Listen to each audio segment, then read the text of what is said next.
Olá a todos, Alex aqui, bem-vindos ao canal GuniDev. Hoje eu vou iniciar uma série de tutoriais onde a gente vai falar sobre banco de dados e SQL. Eu vou utilizar o SQLite 3 para a gente poder aprender, sobre banco de dados. Hoje o primeiro tutorial ou curso aqui, primeira aula, vai ser sobre o básico de banco de dados. Então é mais definição, a parte teórica, e vai ser bem rápido. Eu não vou me aprofundar muito em termos e na parte teórica do que é banco de dados. Primeira coisa que a gente precisa saber é o que é um banco de dados.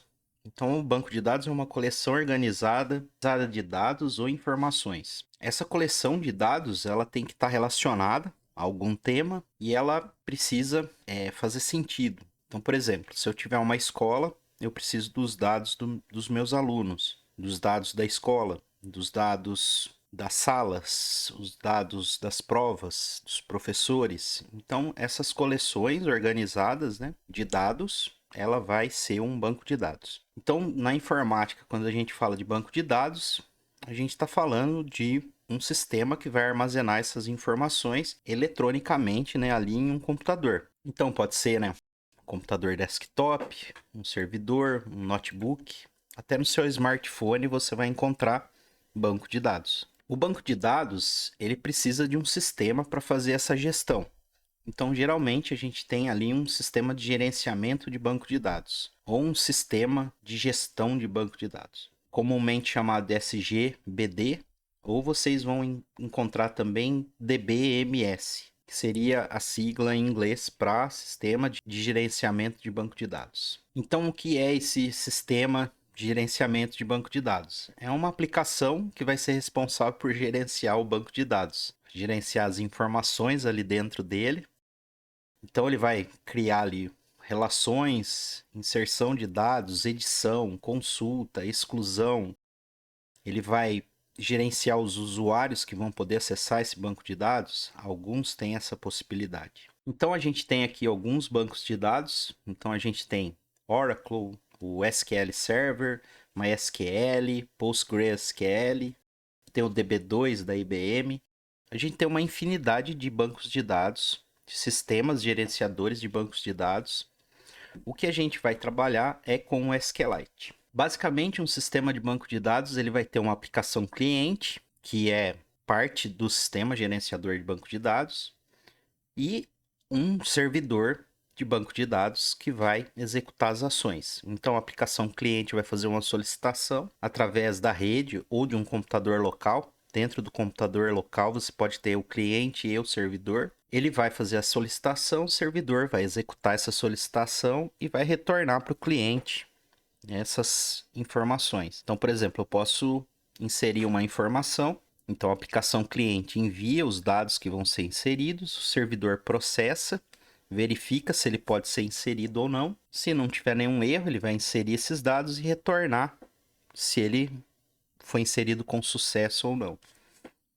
A gente pode ter, por exemplo, várias aplicações clientes acessando o mesmo banco de dados e ele vai fazer essa gestão dessa concorrência. Então, vários clientes podem estar inserindo dados ao mesmo tempo, ele vai verificar o momento em que essa solicitação chegou e ele vai conseguir gerenciar isso. Muitos clientes acessando o mesmo banco de dados. Um exemplo é um site. Quando você entra lá, o sistema vai buscar as informações no banco de dados, são várias pessoas acessando ao mesmo tempo e ele consegue gerenciar isso. A gente tem sistemas de bancos de dados que são relacionais. A maioria dos bancos de dados que a gente tem hoje utiliza o sistema relacional para poder organizar esses dados. Então a gente vai ter os sistemas de gerenciamento de banco de dados relacionais. O SQLite 3, por exemplo, é relacional. Por que ele chama relacional? Porque ele organiza esses dados, essas informações, através de relações. No dia a dia, quando você for trabalhar com um banco de dados, você vai ouvir falar muito em tabelas. Então, relações nada mais são do que tabelas. Então, eles organizam esses dados, o banco de dados organiza esses dados através de tabelas ou relações. E é aí que vem o nome relacional. Então, as relações, elas vão ser formadas por atributos, que também são conhecidos como colunas, Então elas podem ser do tipo texto, um número inteiro, data, hora, pode ser um blob.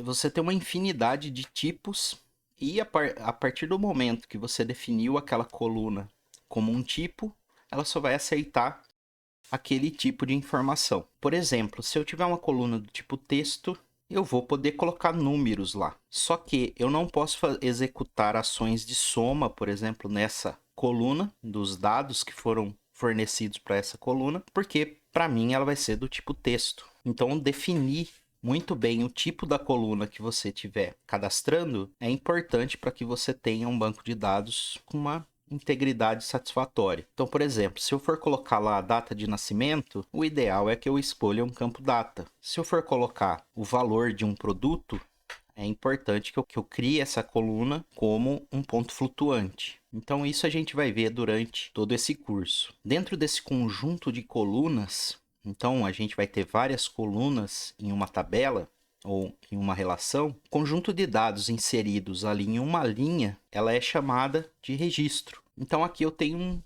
um exemplo de uma relação. Então, por exemplo, eu tenho aqui uma coluna chamada nome, e ela vai ser do tipo texto.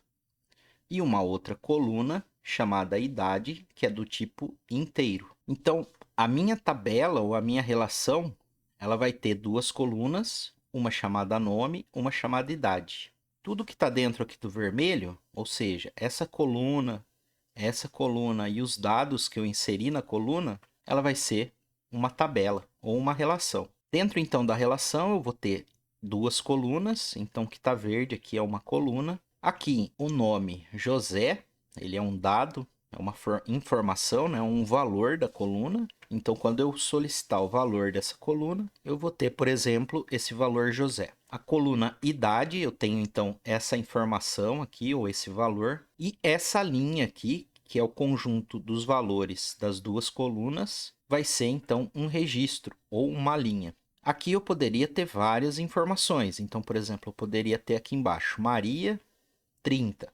A linha Maria 30 é um registro. Então, para que a gente faça solicitações para o SGBD, a gente tem uma linguagem de consulta. Essa linguagem chama SQL, então é Structured Query Language, ou linguagem de consulta estruturada. E é essa linguagem que a gente vai utilizar para criar bancos de dados, para criar relações, para inserir dados, selecionar, editar, excluir. Então, tudo isso a gente vai fazer utilizando a linguagem SQL. Então, ela é uma linguagem padrão para bancos de dados relacional. Então, ela permite fazer manipulação de dados.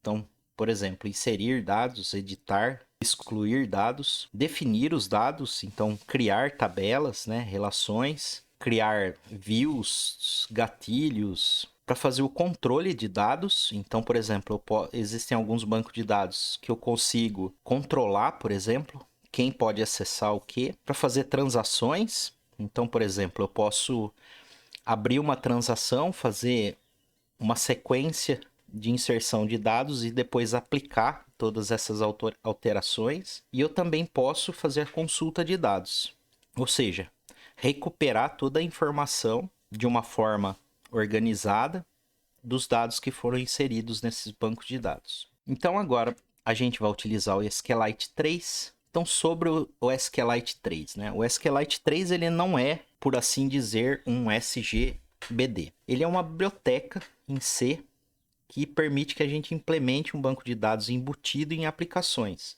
Aqui muita gente não vai entender o que eu estou falando, mas ele permite que a sua aplicação tenha funções de bancos de dados sem precisar de um programa externo. Ele utiliza o SQLite 3 como uma biblioteca. Então ele é recomendado para aplicações bem simples, com pouco ou nenhuma concorrência, ou seja, que apenas uma pessoa esteja usando esse banco de dados. Então ele é ótimo para aprendizagem, porque ele não tem muita manutenção e configuração. Você vai baixar um executável e aquele executável em linha de comando vai permitir que você faça alterações diretas no banco de dados criados em SQLite 3. Então, apesar de ser uma biblioteca, ele tem essa ferramenta de linha de comando. E ele vai ter todas as funcionalidades para a gente poder aprender a criar bancos de dados. Então a primeira parte hoje é mais para a gente conhecer um pouco do que a gente vai aprender. Na próxima parte a gente vai instalar o SQLite 3. Eu vou fazer em duas partes, em dois vídeos separados.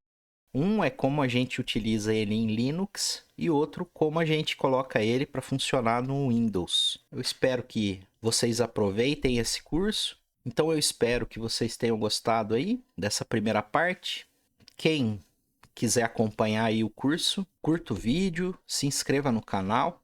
Eu vou colocar um vídeo por semana. Se tudo der certo, eu coloco até 2 vídeos por semana desse curso. Obrigado para quem assistiu até aqui e até a próxima parte do nosso curso de SQLite.